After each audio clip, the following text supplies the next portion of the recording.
Bonjour et bienvenue dans ce webinaire consacré au marketing sensoriel. Le marketing sensoriel a souvent été décrié comme étant manipulateur pour les consommateurs. Je ne suis pas d'accord. Effectivement, c'est un outil d'influence. C'est un outil qui va influencer la perception de notre visiteur, de notre client, de notre prospect ou de notre patient par rapport à son environnement extérieur. On va modifier cette perception, on va l'améliorer la plupart du temps pour qu'il se sente mieux dans la relation commerciale qu'il a avec nous. Donc on est vraiment dans une relation gagnant-gagnant. Dernier sens que vous allez stimuler, c'est l'odorat.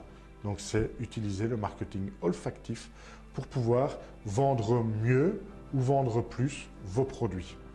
Alors comment est-ce qu'on peut faire? Simplement en améliorant la perception de votre client. Est-ce qu'il se sent bien chez vous? Donc je peux avoir une identité olfactive. On va reconnaître quand on arrive dans un hôtel particulier ou quand on va chez Disney ou quand on monte dans un avion de la Singapore Airlines. Là, ils ont un parfum très particulier qui fait que inconsciemment, on les reconnaît. Un autre exemple, c'est Abercrombie & Fitch. Vous arrivez à 100 mètres du magasin, vous sentez déjà le parfum d'Abercrombie. Et donc, il y a vraiment cette perception, cette identité olfactive qui a été créée, à force de répétition, bien entendu. Vous pouvez juste créer une ambiance. Vous pouvez créer une ambiance saisonnière, par exemple.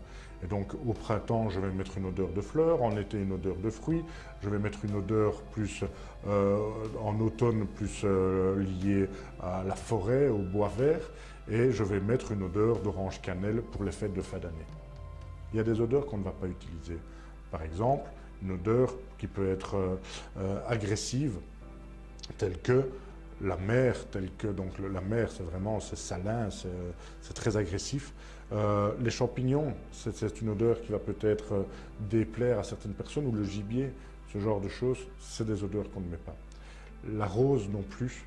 Alors pourquoi est-ce que vous n'allez pas mettre la rose ou du muguet? Parce que c'est souvent ça qu'on retrouve dans les toilettes, comme vaporisateur, donc comme déodorant de toilette, des odorisants. On va retrouver ces senteurs-là, et donc on ne va pas les utiliser dans notre magasin.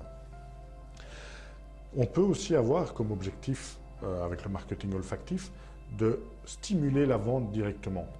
Si je mets une odeur de café dans une boulangerie qui fait tea room, ben les gens vont avoir l'envie de s'asseoir, de déguster un café avec leur viennoiserie.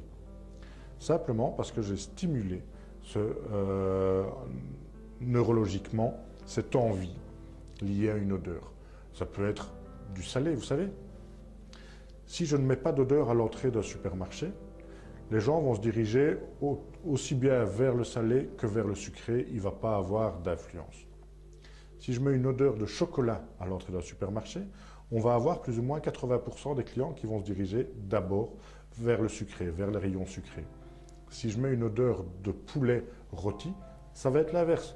Je vais avoir 70 à 80% des clients, des visiteurs qui vont d'abord se diriger vers le rayon salé, sans s'en rendre compte. Je vous propose, simplement en termes de conclusion, mais de continuer à évoluer, de continuer à être curieux, de continuer à regarder ce qui se passe autour de vous, à regarder ce qu'on fait de bien ou de mal en termes de marketing sensoriel et à oser vous remettre en question. Vous savez, l'audace, c'est de faire ce qu'on n'a jamais fait avant.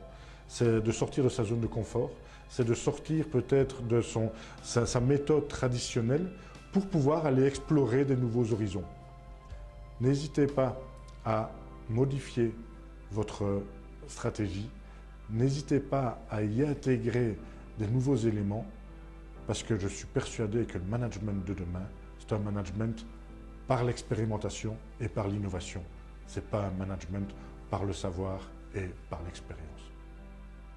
Je vous remercie de votre écoute et je vous souhaite beaucoup de plaisir dans ce marketing sensoriel.